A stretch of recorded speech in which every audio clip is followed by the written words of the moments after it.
Adam Gross presents. Les Worlds Apart, alias J-Squad, là, tous ces boys bands, on croyait s'en être débarrassé. Eh ben oui, on s'en est débarrassé, heureusement. Mais il y en a du nouveau, avec des paroles plus profondes, des musiques qui déchirent, des clips ultra beaux, Non, je déconne, hein, ça reste des boys bands. Le succès est immédiat avec aujourd'hui plus de 700 000 singles vendus. Consacré la semaine dernière, Quentin, Steven, Brian et Roman recevaient un disque de platine pour ce titre et un second pour leur album. C'était il y a quelques semaines, les One Direction à Paris, pour la promotion de leur deuxième album. Ils sont encore plus beaux que je l'imaginais. Dans les années 1850, à Paris, un musicien nommé Svengali rencontre une blanchisseuse appelée Trilby, à la voix douce et mélodieuse. Alors que l'homme s'éprend pour la jeune femme, cette dernière refuse ses avances. Svengali hypnotise donc Trilby pour la transformer en diva et en chanteuse à succès connue sous le nom de la Svengali. Cette manipulation permet à l'artiste de rencontrer un succès important et de réaliser des tournées. Cependant, plusieurs années plus tard, Svengali meurt d'une attaque et l'hypnose qui permettait à Trilby de chanter admirablement s'éteint avec lui. La chanteuse perd alors son succès et la vie assez rapidement. Cette histoire est tirée du roman intitulé Trilby, écrit par Georges Dumouriez en 1895.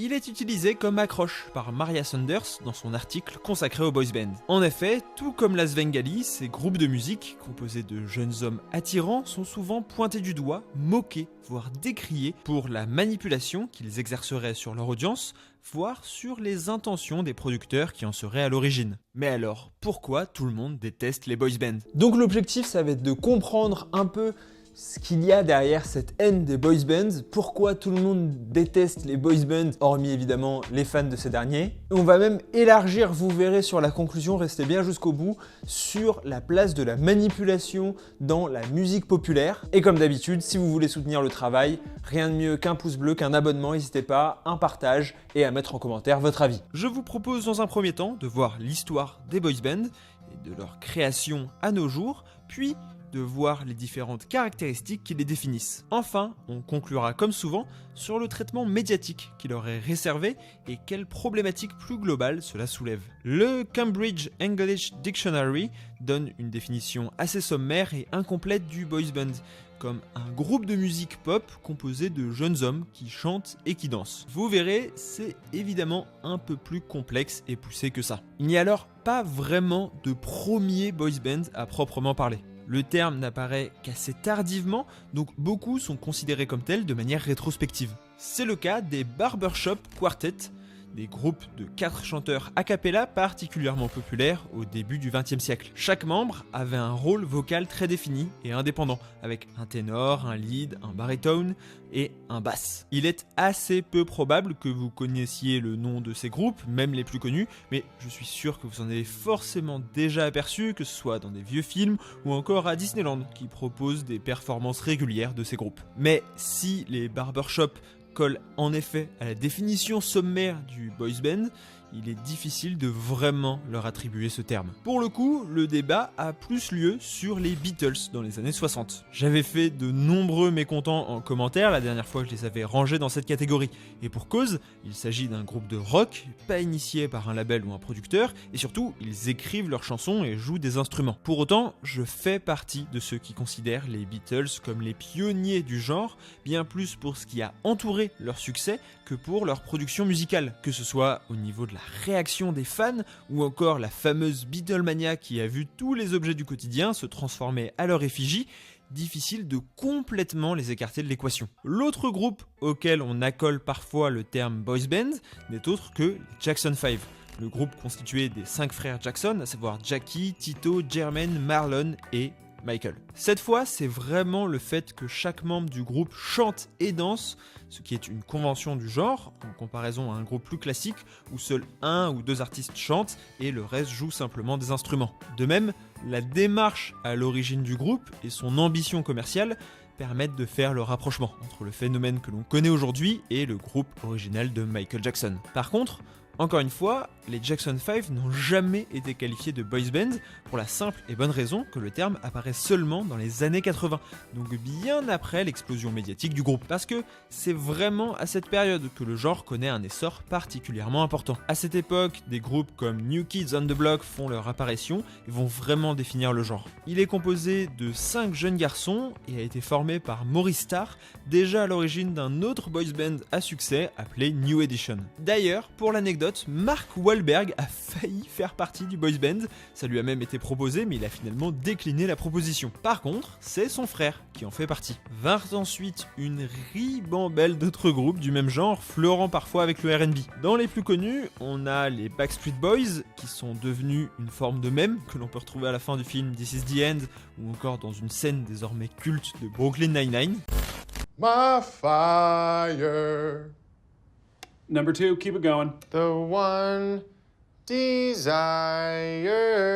Number 3. Believe when I say Number 4. I want it that way.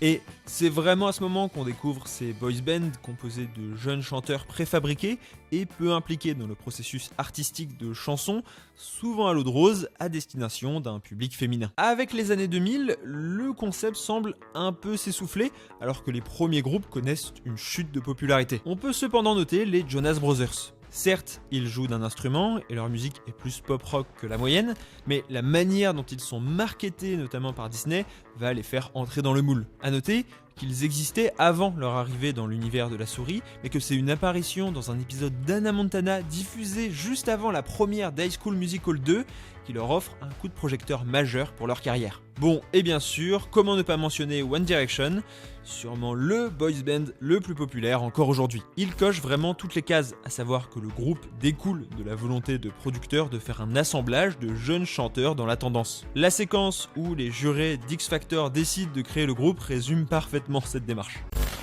Absolutely. And him. Yeah, absolutely. Yes. Because they look good They're together. the cutest boy band ever. Absolutely. I love That's right. it. Yeah. The little girls are gonna love them. Le dernier en date, qui a vraiment connu un succès planétaire, est le groupe de K-pop BTS. Alors, même si certains groupes sont vraiment impliqués dans le processus d'écriture des chansons et qu'ils ont des influences hip-hop prégnantes, ils sont surtout connus pour leur tube pop et cochent, encore une fois, la plupart des cases pour être définis comme un boys band. C'est intéressant parce qu'on voit vraiment plusieurs phases des boys bands. Il y a d'abord la phase de prototype où en fait on a des proto-boys bands, c'est-à-dire les Beatles, les Jackson 5, avec des boys bands qui n'ont pas vraiment toutes les cases qui sont cochées sur lesquelles un succès va commencer à se construire et donc des producteurs vont voir et vont identifier que c'est une des causes du succès et donc ensuite vont mettre en place ces boys bands dans les années 80 et 90 qui vont vraiment s'installer et qui vont vraiment être eux très codifié. Pour la plus jeune génération, peut-être pas, mais pour la plupart des gens, on a vraiment cette image en tête. Et désormais, et même s'ils sont, on le verra, encore critiqués, depuis le début des années 2000, on a toujours des boys bands, mais pareil, ils commencent petit à petit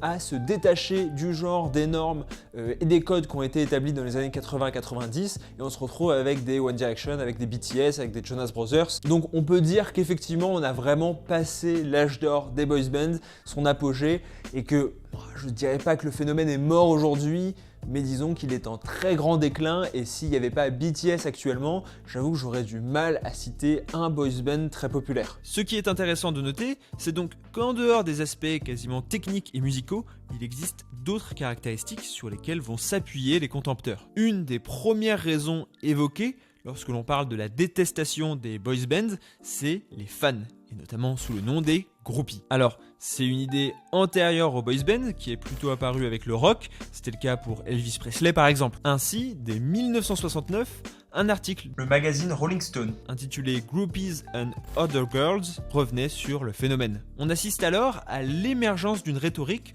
offrant à voir un public de jeunes filles fans, mais surtout séduites par le boys band. Elles sont qualifiées d'hystériques, voire moquées très régulièrement pour leur comportement. Cependant, des recherches plus récentes ont mis en lumière dans quelle mesure cette réaction vis-à-vis de ces auditrices très engagées contenait des relents de misogynie. Déjà car ces comportements sont observables dans d'autres situations, sans pour autant que le même stigmate lui soit apposé, et c'est un fan de foot qui vous dit ça. Mais le problème principal de cette construction médiatique des groupies, c'est que ça va venir empêcher toute réflexion sur le public de ces boys bands qui sont plus hétérogènes qu'on pourrait le croire. Déjà car il y a aussi des adultes et des hommes, si, je vous jure, mais surtout car les plus adeptes ne sont pas forcément les plus aveugles vis-à-vis des ficelles. La plupart des groupies ne sont pas dénués d'esprit critique à propos de leur groupe de jeunes hommes préférés. Mais rien n'y fait, l'idée d'un public au mieux naïf, au pire décérébré est tenace et va être renforcée par le deuxième axe extra-musical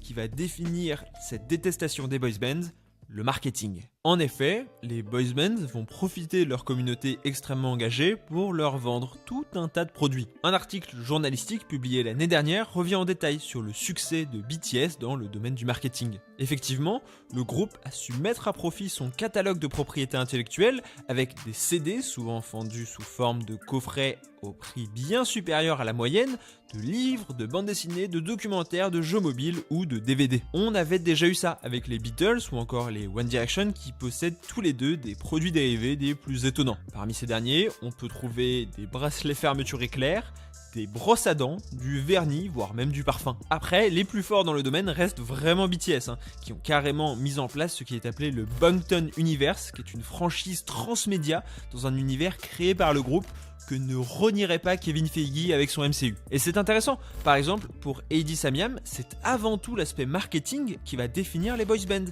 à savoir une musique spécifiquement conçue à destination d'un public de jeunes filles pour leur vendre des produits. D'ailleurs, selon elle, c'est pour cette raison que le phénomène des boys bands et le terme sont apparus dans les années 80, car cela coïncide parfaitement avec l'arrivée de l'hyper-segmentation des cibles marketing, rendues possibles par les avancées technologiques. Il était donc désormais possible de connaître les envies et surtout de pouvoir communiquer directement auprès de cette cible précise de jeunes ados. Et tout ce que je dis est pas du tout là pour occulter les vrais problèmes des boys bands. Vous le verrez après, je vais essayer de donner une explication, mais c'est pas une justification, notamment parce qu'il y a effectivement des grosses problématiques et il y a eu des cas très très graves. Je pense par exemple au boys band Menudo, alors qu'on connaît peut-être un peu moins en France mais qui a vraiment cartonné dans les années 80, et on a appris ensuite, il y a un documentaire qui est sorti sur le sujet qui est édifiant et que je vous conseille, que leur manager Diaz simplement les virait dès qu'ils passaient la puberté, qu'ils étaient extrêmement sous-payés, ça c'est aussi un des risques, souvent ils sont exploités et sous-payés parce que vu qu'ils sont jeunes, ils gèrent pas vraiment tout le côté commercial et artistique, donc vu qu'ils n'ont pas la main dessus, c'est plus facile de se faire arnaquer. Qu'ils étaient très très mal encadrés sur toutes les questions de drogue, qu'ils faisaient des heures sup, qu'ils travaillaient beaucoup trop pour leur âge, mais surtout encore plus grave que leur manager les aurait agressés sexuellement. Donc voilà, on est vraiment sur des travers et une face cachée très sombre des boys bands qui existent. Qui n'est pas systématique, mais qui existe. Et effectivement, quand on regarde, c'est bien la forme et les codes des boys bands avec un manager quasi tout puissant dans l'ombre qui permet aussi ces dérives plus facilement. Et finalement, en me penchant sur le phénomène des boys bands, je pensais trouver une définition claire dans le concept même et dans l'expression musicale de ces groupes. C'est presque plus dans les discours médiatiques qu'on voit vraiment l'ampleur du phénomène. Comme je l'ai dit, les boys bands sont une création marketing et à ce titre, ils sont régulièrement opposés à la musique et à l'art. La dominante mercantile est constamment montrée du doigt par les médias et pour cause, il est difficile de l'ignorer comme on l'a vu. Paul Morley, un critique proéminent du célèbre journal The Guardian, refusait même de qualifier les boys bands de musique. Selon lui, il fallait même une nouvelle catégorisation pour, je cite, ce mélange hybride de show business, placement de produits et manipulation. Les groupes sont ainsi souvent raillés pour leur qualité de leurs prestations musicales, avec un scandale qui avait éclaté autour de New Kids on the Block qui faisait du playback en concert par exemple. L'apogée de cette critique récurrente s'illustre probablement avec le duo Milli Vanilli, à la frontière du boys band qui cartonnait dans les années 80 et qui, vous le savez si vous regardez la chaîne de Seb ou que vous êtes intéressé par le sujet, ne chantaient même pas leurs propres morceaux.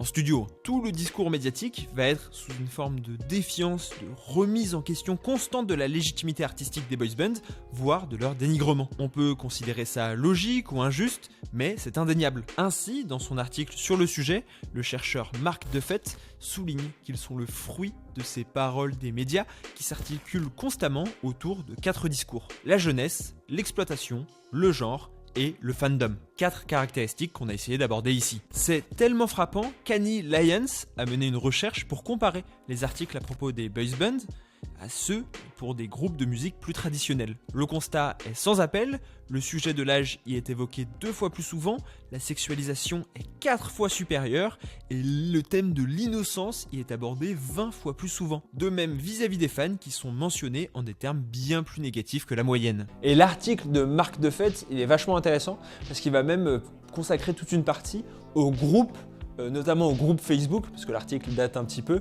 anti-boys band, c'est-à-dire au groupe de haine des One Direction. C'est-à-dire que ça allait tellement loin, cette détestation de ces groupes de musique, qu'il y avait des pages Facebook anti-One Direction, si toi aussi tu détestes les One Direction, et il y avait exactement la même chose pour BTS. Au-delà d'être très répandue, cette haine, elle est aussi organisée, parce que c'est bien vu dans la société de dire « moi je suis contre les boys bands », mais alors pourquoi ? Plein d'artistes que des gens détestent, et très peu, hormis justement des Justin Bieber, etc., qui se rapprochaient aussi de certains codes des boys bands, pourquoi eux, particulièrement, font l'objet de cette détestation quasi institutionnalisée. Cette haine anti-boys band s'explique par les faits que j'ai mentionnés plus tôt, mais c'est un processus antérieur même à ces groupes également. Dans les années 1940, le philosophe Theodor Adorno critiquait déjà sévèrement l'avènement de la musique populaire, qui à l'époque était notamment le jazz, qui est aujourd'hui plutôt une musique bourgeoise. Il attaquait frontalement les effets de standardisation et l'engouement puissant du public qu'il jugeait moutonnier, ce qui rappelle les critiques adressées aux groupies. De même, il rejetait ce qu'il considérait comme la commercialisation de l'art qui aboutissait à des goûts uniformisés et des individus infantilisés ou encore son attaque envers les tubes et leurs modèles stéréotypés. Encore une fois, le parallèle paraît évident. Ainsi, la détestation des boys bands apparaît simplement comme la continuité d'une critique aussi vieille que la diffusion de l'art au grand public. Cette posture, alimentée par les discours médiatiques, repose donc avant tout sur une forme de signalement de vertu qui placerait dans une situation de supériorité l'individu qui la tient, en disant « moi j'aime l'art qui n'est pas mercantile ». On déteste les boys bands car ils nous renvoient aux diktats du marketing qui aujourd'hui dominent le marché musical mainstream. On les utilise en bouc émissaire, en épouvantail, pour ne pas avoir à traiter la problématique dans sa globalité, même si les autres genres, comme le rap ou même le métal, sont également touchés par ces problématiques de recherche de profit, là où l'art devrait avoir une autre ambition. Le boys band est le symptôme, il n'est pas la maladie. If you enjoyed this video, you might like this one about how singers are cheating. You just have to click on it. I'm sure you won't be disappointed. Trust me. See you soon.